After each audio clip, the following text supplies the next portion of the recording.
So the situation in Kashmir is ongoing. Resistance continues.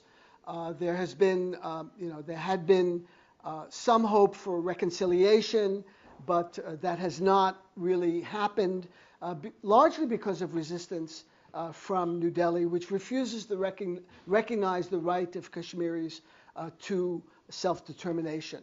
They want out of the Indian Union. They want independence. I think that is the issue.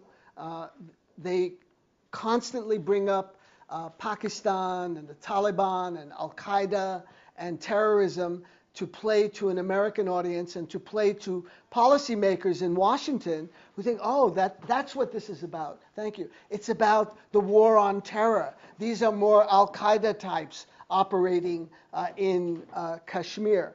And so, again, that's been very skillfully, that argument has been very skillfully promoted by India to align itself with the U.S. And the U.S. has embraced India as its natural partner, strategic partner. I've got a Pentagon report that I'm not going to read to you, which constantly uses that term, describing India, a burgeoning not only economic market for the U.S., but also for weapons sales, which is about the last thing the U.S. has going for it. It's what is manufactured here are weapons of mass destruction, which are exported to countries such as India. And it's very likely, and the Pentagon report makes clear, that the U.S. long-term goals for India is to get it involved into a military alliance against China. You see how, India borders with China. The U.S. wants to ring China with a necklace of bases from South Korea and Okinawa in East Asia all the way into Central Asia, including, by the way, Afghanistan, where they're negotiating permanent bases in that country. And India is all part of that.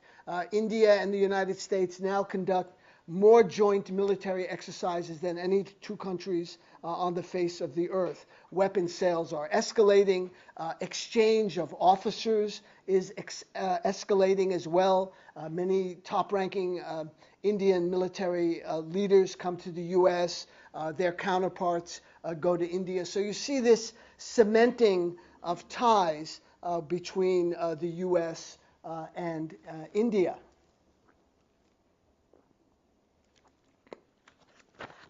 There's more to say, of course, about the political situation inside of India.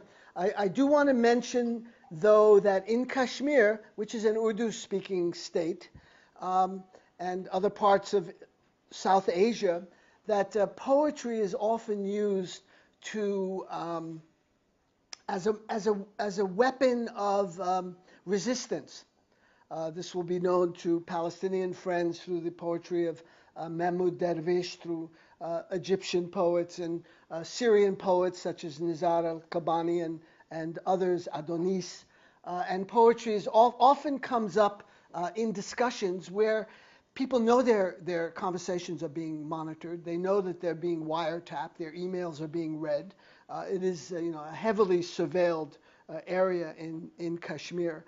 And so they often speak in couplets, to express certain ideas. And a couple of couplets I'd like to read to you. One is from Faiz Ahmed Faiz, who is probably the greatest Urdu poet of the 20th century. In fact, this is his centenary. He was born in 1911 in Sialkot, which was then part of British India. Now it's part of Pakistani Punjab. And he died in 1984. One of his most famous poems is called Bol, which in Urdu and Hindi is the imperative for speak.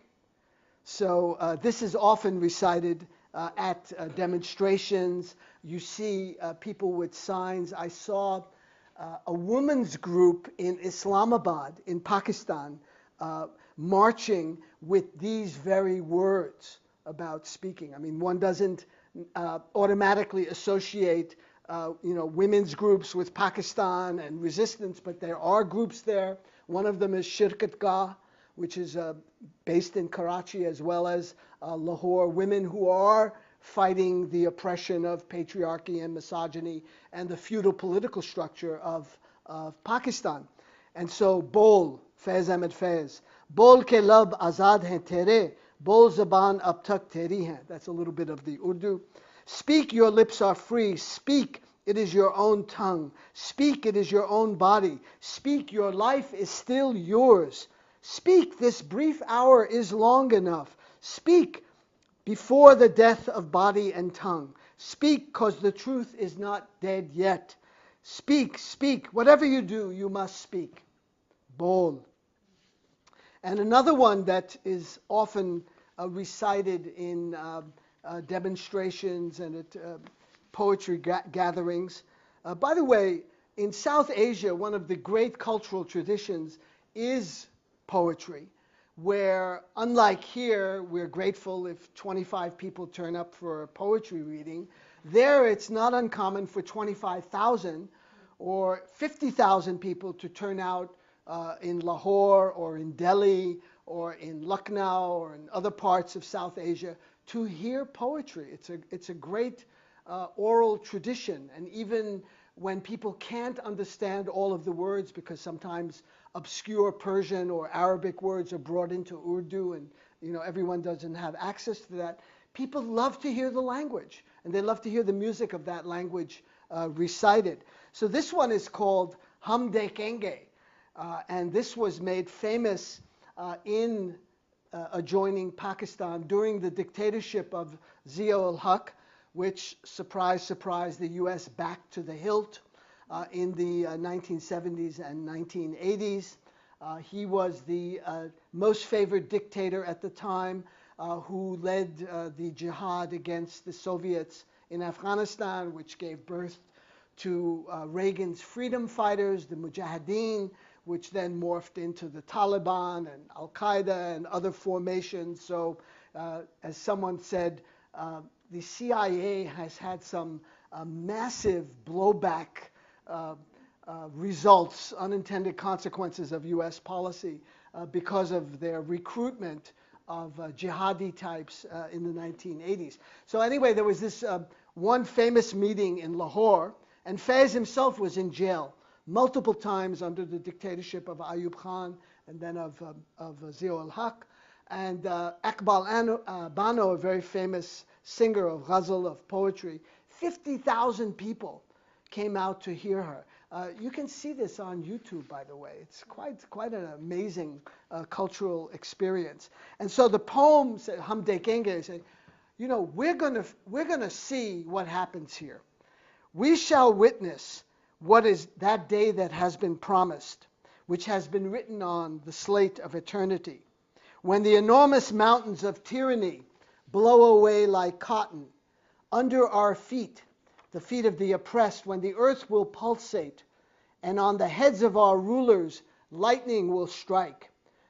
The crowns will be tossed, the thrones will be brought down. We will see that day. And people in South Asia, when they are fighting for justice, against injustice and tyranny, they recite these poems as a form of resistance. So I think I might bring it to a close there, and open it up to questions, comments from you, the audience.